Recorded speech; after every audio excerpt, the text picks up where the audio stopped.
আসসালামু আলাইকুম গাইস, কি অবস্থা সবার? আশা করি সবাই ভালো আছেন। আলহামদুলিল্লাহ আমিও ভালো আছি। বেশ কিছুদিন হলো আপনারা কোনো ব্লগ পাচ্ছেন না, ঈদের ভিতরে কোনো ব্লগ আসেনি।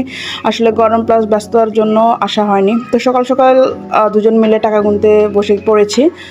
অলরেডি আমরা টাঙ্গাইলে চলে এসেছি, সেটা পেজে জানিয়েছিলাম বাবার বাড়ি থেকে। তো কী কারণে টাকা গুনছি সেটা সবার সাথে শেয়ার করবো। ভিডিওটি না টেনে পুরো ভিডিওটি অবশ্যই মনোযোগ দিয়ে দেখবেন। আজকে আমার লাইফের সব থেকে স্পেশাল একটা দিন, সব থেকে স্পেশাল ব্লগ। যদিও প্রত্যেকটি ব্লগে আমার কাছে স্পেশাল, কিন্তু আজকের ব্লগ সকাল সকাল আমরা বের হয়ে পড়েছি। ওয়েদারটা খুব জোশ ছিল। প্রথমে একটু সানি ওয়েদার ছিল, কিন্তু তারপরে আবার বৃষ্টি হয়েছে। তো যাই হোক, আমি, ঝুমা, সানাপের বাবা আর সানাপের কাকা, আমরা সবাই মিলে ভ্যানে করে প্রথমে শহরের দিকে যাচ্ছিলাম।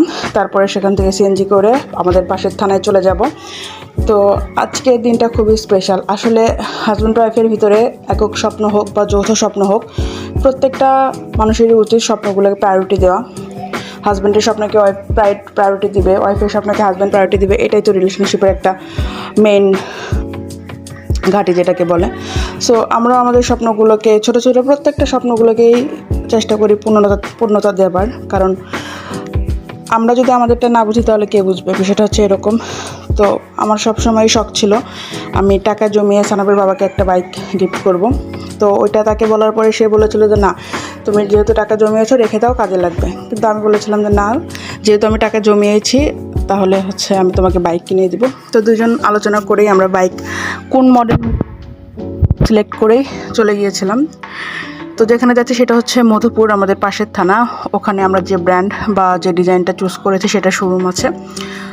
তো আমরা একদম ব্র্যান্ড নিউ বাইকে নিয়েছি। অনেকের কাছে মনে হতে পারে যে এই ছোট্ট একটা বাইক কিনে বা এত কম প্রাইস একটা বাইক কিনে সেটা আবার সবাইকে শো আপ করছো। আসলে শো আপ না, চাইলেই তো বড় কিছু কেনাই যায় বা যেতেই পারে। একটা ফ্যামিলির জন্য কমিউটার বাইকে আমার কাছে ভালো লাগে। আর আমাদের যেহেতু মাইলেজটা বেশি দরকার, এখন তো আর আমরা বাচ্চা নেই যে ভুংভাং করবো আর কিছু। সো সব দিক বিবেচনা করে আমরা যে বাইকটা সিলেক্ট করেছি সেটা আপনাদেরকে দেখিয়ে দিব। আশা করি আপনাদেরও ভালো লাগবে। তো প্রথম সব কিছুর প্রতি অন্যরকম একটা আবেগ থাকে।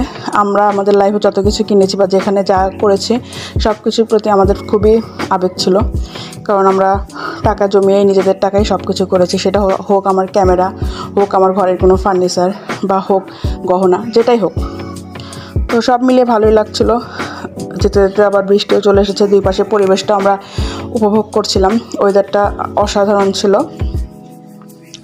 আর সানাপ তো যেটা হয় সিএনজিতে উঠে ঘুমিয়ে গিয়েছে। স্বপ্ন পূরণ হলে আসলে সবারই ভালো লাগে, আমাদেরও ভালো লেগেছে। তো আমরা পৌঁছে গিয়েছি, এখন চলে যাব